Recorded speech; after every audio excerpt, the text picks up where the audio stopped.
வானத்தையும் பூமியையும் எல்லாவற்றையும் படைத்த எங்கள் பரம தகப்பனே, உம்முடைய நேசகுமாரனாகிய இயேசு கிறிஸ்துவின் திருப்பெயரினாலே இதோ உம்முடைய சமூகத்தில் வந்து நிற்கிறோம்.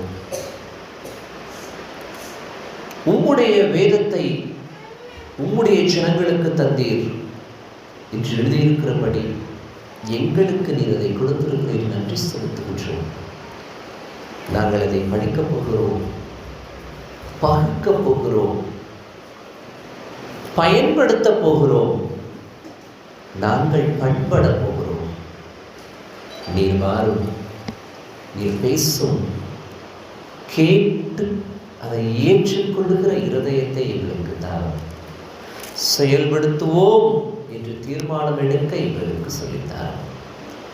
நேசிக்கிற இயேசு கிறிஸ்துவின் நாமத்தில் ஜெபிக்கிறோம் நல்ல பிதாவே. ஆமென். ஆமென்.